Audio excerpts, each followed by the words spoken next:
अखंड ज्योति अप्रैल 2021 शीर्षक है फूलों का विचित्र संसार।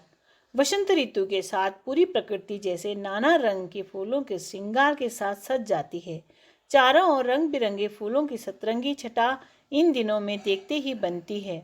इन फूलों के बीच कुछ ऐसे भी फूल हैं जो अपनी सुंदरता के साथ विचित्रता के लिए होते हैं, जो अपने अजूबेपन के कारण लोगों का ध्यान आकर्षित करते हैं तथा जिनके दर्शन हमें विस्मित करते हैं। प्रस्तुत है विश्व उद्यान में फैले ऐसे ही कुछ विचित्र एवं विशिष्ट फूलों का रोचक संसार। ब्लीडिंग हार्ट दिल की तरह दिखने वाला सुंदर फूल है, जिसे देखकर लगता है कि मानो जैसे इसमें से खून की बूंदें टपक रही हों। इस फूल की पत्ती के अंत में एक बूंद जैसी छोटी सी आकृति लटकी होती है, जिसकी तुलना रक्त की बूंद से की गई है, जिस कारण इस फूल का नाम ब्लीडिंग हार्ट रखा गया है। इसके पौधे दुनिया के कई हिस्सों में पाए जाते हैं, जिनका उपयोग फूलों के गहने बनाने में भी किया जाता है। हालांकि जहरीले होते हैं और इनसे गंभीर त्वचा रोग होने का खतरा रहता है, इसीलिए इनसे दूर रहना ही बेहतर रहता है। पैरेट फ्लावर एक किनारे से देखने पर उड़ते हुए तोते की तरह लगता है, इसीलिए इसका नाम पैरेट फ्लावर रखा गया है। इस अद्भुत फूल का रंग बैंगनी और लाल रंग के लिए होता है, लाल रंग लिए हुए होता है। ब्रिटिश वनस्पति वैज्ञानिक सर जोसेफ डाल्टन हुकर ने पहली बार सन 1901 में इस पौधे का वैज्ञानिक वर्णन किया था। इस फूल का दुर्लभ पौधा थाईलैंड, बर्मा और भारत के कुछ हिस्सों में पाया जाता है। फ्लाइंग डक ऑर्किड ऑर्किड बतख जैसा दिखने वाला फूल है। यह फूल देखने में बिल्कुल बतख जैसा लगता है। यह ऑस्ट्रेलिया के उत्तरी और दक्षिणी जंगलों में पाया जाता है। यह फूल बहुत छोटा होता है और इसकी लंबाई केवल 1.5 से 2.5 सेंटीमीटर ही होती है। इसकी चोंच को छूते ही यह नीचे सिमट जाता है और अपने सर को खोखले पेट में छिपा लेता है। मंकी ऑर्किड एक बेहद खूबसूरत फूल है जो अंदर से देखने पर बंदर की तरह लगता है। यह मध्य एवं दक्षिणी यूरोप में व्यापक रूप से पाया जाता है। ऑर्किड की यह दुर्लभ प्रजाति इक्वाडोर और पेरू के दक्षिण पूर्वी हिस्सों के वर्षा वनों में भी उगती है। इसके फूल की पंखुड़ियां तथा इस पर बने उभार और धब्बे मिलकर एक बंदर जैसा चेहरा बनाते हैं, जो देखने पर आश्चर्यचकित करता है। नेकेड मैन ऑर्किड भी एक विचित्र सा फूल है, जिसके ऊपरी भाग में एक नग्न आदमी जैसी आकृति बनी है। इसी तरह बैलेरिना ऑर्किड एक खूबसूरत फूल है, जो देखने में ऐसा लगता है कि जैसे कोई लड़की नृत्य कर रही हो। हुकर्स लिप्स एक ऐसा फूल है जिसे देखकर लगता है कि जैसे किसी ने ओंठों पर लाल रंग की लिपस्टिक लगा रखी हो।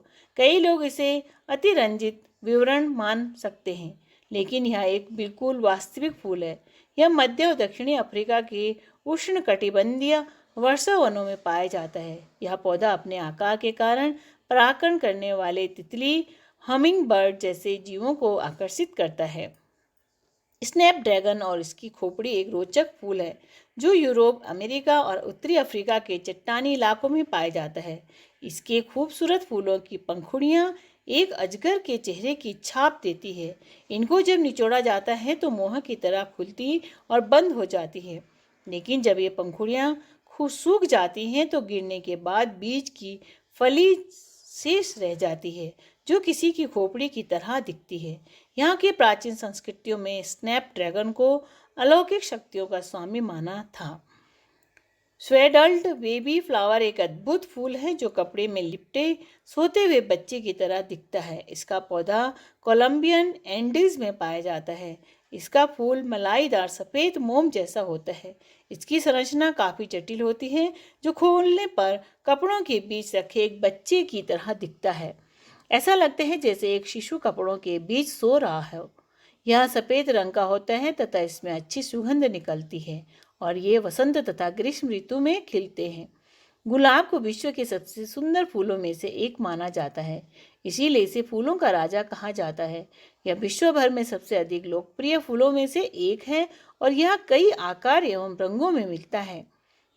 नीले गुलाब को इसका एक दुर्लभ प्रकार माना जाता है। हालांकि यह प्राकृतिक रूप में नहीं मिलता, लेकिन लोगों ने इसे रंगकर या कृत्रिम तरीके से गुणसूत्रों के अभिवर्धन के आधार पर तैयार किया है। इस रंग के गुलाब को दुर्लभ एवं स्वयं में अद्वितीय फूल माना जाता है, जो कि काफ़ी महंगा बिकता है। तकवा टेंटरियर या काला चमगादड़ फूलों की एक विचित्र प्रजाति है। चमगादड़ की तरह दिखने वाले इस फूल का रंग काला होता है।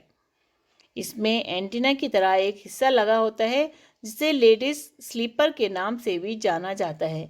इसकी खोज चार्ल्स डार्विन ने दक्षिण अमेरिका के आसपास अपने अन्वेषण के दौरान की थी। रेफ्लेशिया आर्नोल्ड विश्व का सबसे बड़ा खिला हुआ फूल माना जाता है, जो मुख्यतः मलेशिया और इंडोनेशिया में पाया जाता है। इसका व्यास 1 मीटर तथा भार 10 से 12 किलो तक हो सकता है। फूल की त्वचा छूने में मांस की तरह प्रतीत होती है और इसके फूल से सड़े मांस की बदबू आती है, जिससे कुछ विशेष कीट पतंग इसकी ओर आकृष्ट होते हैं। यह एक आश्चर्यजनक परजीवी पौधा है जिसमें केवल फूल ही एक ऐसा भाग है जो जमीन के ऊपर रहता है। शेष सब भाग कवक जाल की भांति पतले पतले होते हैं और जमीन के अंदर ही धागों के रूप में फैले रहते हैं, जो दूसरे पौधों की जड़ों से भोजन चूसते हैं। यह फूल लगभग 1 हफ्ते तक तरोताजा खिला रहता है। एमोरफोरफेलस टाइटेनम दुनिया के सबसे बड़े एवं ऊंचे फूलों में से एक है, जो इंडोनेशिया में पाया जाता है। 1 सप्ताह तक खिलने वाला यह फूल भी सड़े हुए मांस जैसी बदबू फैलाता है। खिलने के बाद इसकी ऊंचाई 3 मीटर तक हो सकती है और भार 5 किलोग्राम तक। यह फूल 9 साल में एक बार खिलता है और यह खिलने के केवल 48 घंटे तक ही जीवित रहता है। सन 2018 में केरल के उत्तरी वायंड में परिया के समीप स्थित अल्लाटिट्टल के गुरुकुल बॉटेनिकल सैंक्चुरी में यह फूल खिला था, जिसके दर्शन के लिए हजारों लोगों की भीड़ उमड़ पड़ी थी। इस फूल को इंडोनेशिया के सुमात्रा क्षेत्र से यहाँ लाया गया था। यह फूलों के विचित्र संसार की एक छोटी सी झलक थी, जिसे देखकर प्रकृति की अद्भुत कलाकारिता का परिचय मिलता है, जिसके पीछे छिपे रहस्य को ठीक ठीक जान पाना मनुष्य के लिए हमेशा संभव नहीं होता। शिक्षाप्रद प्रसंग। पंडित श्रीधर द्विवेदी ने वेदांत पर टीका लिखी थी। उनके एक मित्र ने उनकी रचित पुस्तक अमेरिका के प्रसिद्ध विद्वान को भेंट में दी थी। उसे पढ़कर उन्होंने पंडित द्विवेदी को पत्र लिखा, आपकी रचना ने मेरे पर गंभीर असर किया है। सोचता हूँ गृहस्थी का त्याग कर सन्यासी बन जाऊं। द्विवेदी ने उत्तर लिखा, यदि ऐसा होगा तो मैं समझूंगा कि मुझसे टीका करने में कोई त्रुटि हो गई है। भारतीय संस्कृति संसार के त्याग की नहीं, वरन आसक्ति और वासनाओं के त्याग की बात करती है। सच्चा अध्यात्म जंगलों में नहीं, परमेश्वर की इस पावन कृति के मध्य में उपलब्ध होता है। राधे कृष्ण।